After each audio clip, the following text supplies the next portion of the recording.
Assalamualaikum warahmatullahi wabarakatuh. Saya Tiara Maningrum dengan NIM 1909 155441. Baiklah, di sini saya akan menjelaskan mengenai tokoh dari aliran kanonik, yaitu Thomas Aquinas atau Santo Thomas Aquinas. Adalah seorang frater Dominikan Italia, imam Katolik dan pujangga gereja. Ia adalah seorang yuridis, teolog, dan filsuf yang sangat berpengaruh dalam tradisi skolastisisme, yang di dalamnya ia juga dikenal sebagai Dokter Angelicus dan Dokter Komunis. Nama Aquinas merupakan identifikasi daerah leluhurnya di Comune Aquino, Italia, dalam region Lazio masa kini. Ia adalah yang mengembangkan ataupun menentang gagasannya, khususnya dalam etika, hukum kodrat, metafisika, dan teori politik. Pendukung klasik teologi kodrat yang paling menonjol dan dikenal sebagai Bapak Thomanisme, dengan argumennya bahwa daya pikir atau akal didapati dalam Allah. Pengaruhnya pada pemikiran Barat cukup signifikan dan banyak filsafat modern. Gereja Katolik menghormati Thomas Aquinas sebagai seorang kudus atau santo, memandangnya sebagai guru teladan bagi mereka yang belajar menjadi imam, dan bahkan sebagai ekspresi tertinggi daya pikir kodrati maupun teolog spekulatif.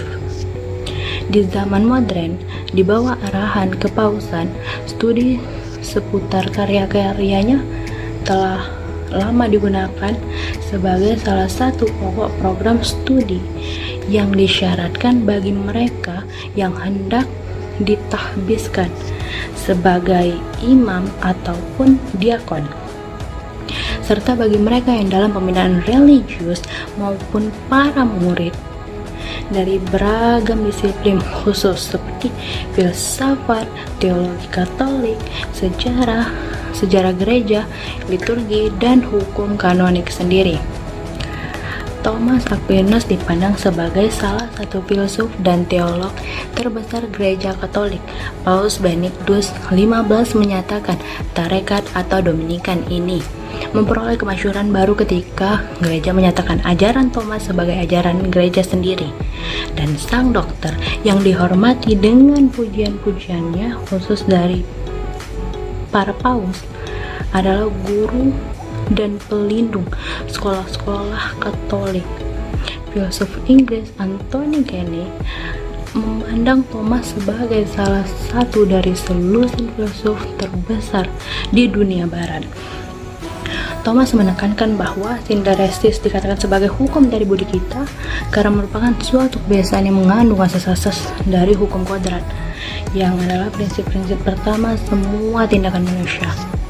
Menurut Thomas, semua tindakan kebajikan termasuk dalam hukum kodrat, sebab daya pikir masing-masing orang secara kodrat mendiktenya untuk bertindak bajik.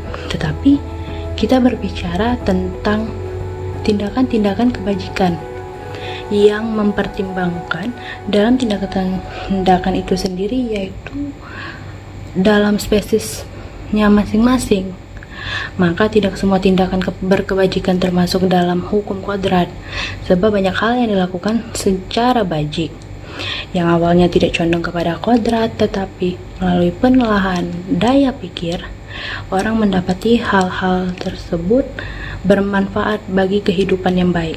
Dengan demikian, apabila berbicara mengenai tindakan bajik, perlu ditentukan apakah tindakan ini dibicarakan tersebut termasuk dalam aspek bajik atau suatu tindakan dengan spesiesnya. Dan objek dari kebajikan-kebajikan teologal adalah Allah sendiri, tujuan akhir dari semuanya yang melampaui pengetahuan dari daya pikir kita. Objek dari kebajikan-kebajikan intelektual dan moral adalah sesuatu yang dapat dipahami dengan daya pikir manusia.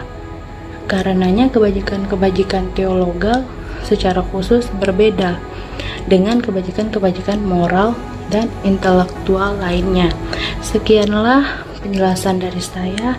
Apabila ada salah, saya mohon maaf. Wabillahi taufiq wa hidayah. Wassalamualaikum warahmatullahi wabarakatuh.